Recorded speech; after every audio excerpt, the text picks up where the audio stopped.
Hello everybody, Andy here again. Right, welcome to another one of my scenic walks. I can't remember how many I've done now, but I think it's about 6 or 7, something like that. Anyway, we're down today on the Sussex coast.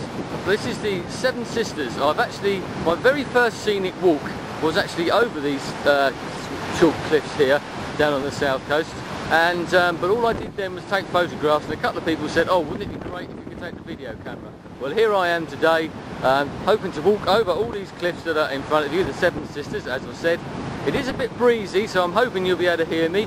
And when I've arrived here today, the tide's right out, so I've actually come straight down onto the beach to show you a view from the beach, which is quite amazing. And I don't know if you can see it, but if I sort of pan out onto the sea is actually an amazing colour today. I can see this from inland. I don't know why that is, whether it's the chalk that's down here by the beach, but a pretty amazing colour and a pretty amazing scene along here. One of the most famous sights in the whole of England, but certainly the whole of the south coast of England. If you ever see shots about the landscape or the coastline of Britain, this is usually the sight that you will see. Usually taken from over in the distance the other way. But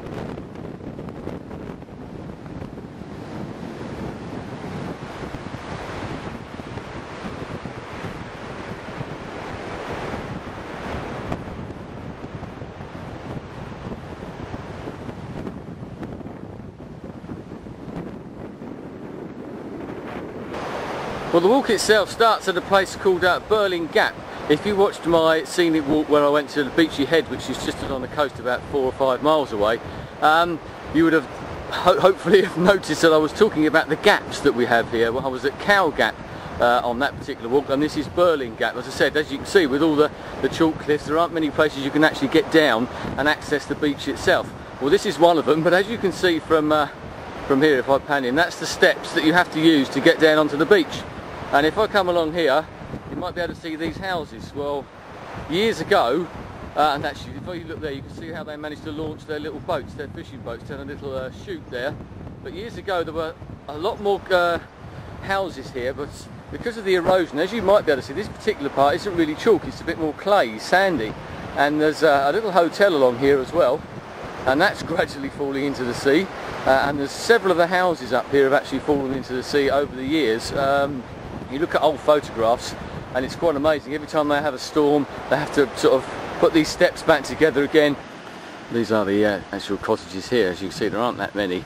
What I might try and do is actually find a photograph of what it looked like about 100 years ago, and the amount of houses that we had then, which was quite an amazing amount. As you can see, they end sort of very, very suddenly. Well, here we are towards the top of the first of the Seven Sisters, and I'll tell you a bit more about them in a minute.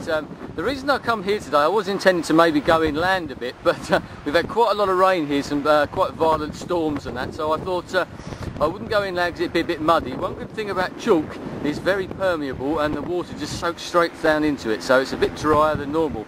Down in the distance there you can see that's Birling Gap in the distance, as you can see. Hopefully you can see that colour of the sea that I was talking about earlier on, and how amazing that is. Up in the distance, if I sort of pan around and go in, you might be able to see that lighthouse at the top there.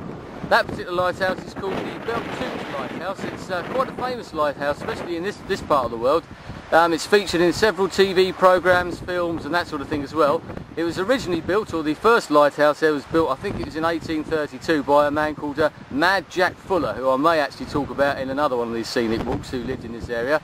But it was a stone building. The one that you see there was sort of first properly built and commissioned, if you want, in 1834, and it last shone in 1902 when the proper Beachy Head Lighthouse, which is on the other side of the hill over there, was brought into use. Not very many years ago, you might have seen in the news, especially if you live in the UK, that they actually moved the lighthouse. The people who own it have now actually put it up for sale, and they had to move it back about several hundred metres, I believe. And as you can imagine, that was quite some operation. They got, I don't know how much it cost. It cost sort of hundreds of thousands of pounds to actually move it. They didn't take it down, they literally moved it on rollers and ramps and all these sort of things. Well, here we are just on the other side of the first sister. As I said, there are 7 of them all together, and I'll just run through the names. This one is called Bailey's Brow, and then we've got Flat Brow, Flagstaff Point, Brass Point, Rough Brow, Short Brow, and then the last one, which is called Haven Brow, which is one of my favourite little spots, is the highest as well, and that's 253 feet. So it's not that high, I suppose, compared to some of the other chalk cliffs, but as you can see, it's a pretty spectacular view right the way along here. I'll give you a couple of shots as we go along from either sort of direction, but as you can see, it's a pretty amazing spot. And also one of those places that I keep going on about that takes a bit of effort to get to. Although I showed you the car park earlier where people drive to, not many people actually bother to actually walk over here, which I find absolutely amazing. And I'd be surprised if I see many people over here at all today. Probably have it pretty much to myself, which is another amazing thing.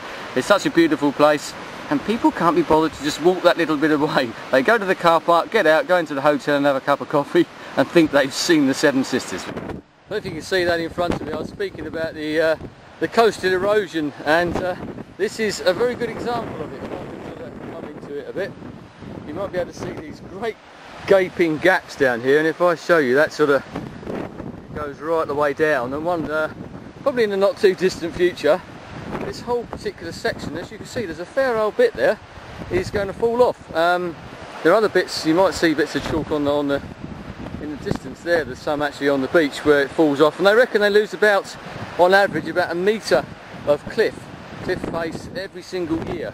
I mentioned before about the chalk being great for actually soaking up the water, but one of the problems with that is, as water, as you're probably aware, it sort of contracts and expands with the heat, and it does that within the chalk faces themselves. So if it gets cold, it sort of freezes, and then it expands when it gets warmer, and it makes these big cracks in the rock.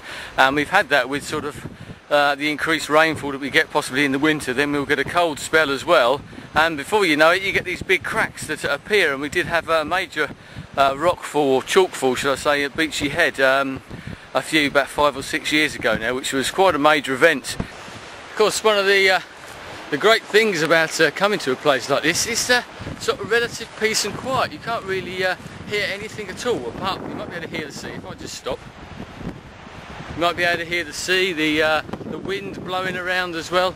A very, very peaceful and quiet place, and one of those places, as I said, you can't really get to very easily from either end. Both ends sort of require, I'll go up a hill. Both ends require quite a bit of effort to get to, I suppose, and most people don't bother. Even inland, within about a mile or so, there isn't really anything at all apart from open sort of heath, chalk downs and that sort of thing. So it requires a bit of an effort, as you can probably hear from my labour breathing. But we're going down now into one of the sort of main little sort of I don't know what you call the brows at the top. What would they be at the bottom? I don't know. Bottoms, I think that's what they actually call them, bottoms. But if I sort of pan round, I'll give you some sort of idea of what the sort of scenery is like. I was just saying about how there isn't really much inland either, and as you can see from if I come round, not much, no one in sight apart from the odd sheep over in the distance and a few seagulls and all that. As I said, got the place to myself, which I find absolutely unbelievable. But it is a nice summer's day. I don't know if you can hear that seagull above me.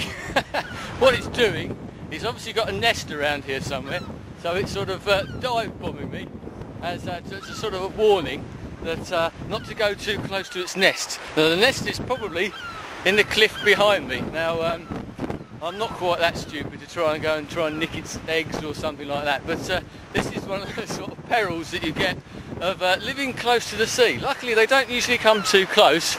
As I said, it's basically just a little warning.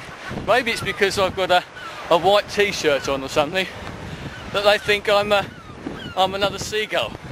Bloody big seagull maybe, but anyway, hopefully I'll get to the top of this hill unscathed. We shall see. If you see sort of blood pouring down my head, well, they've been pecking me like something out of a Hitchcock movie, you'll know what's happened.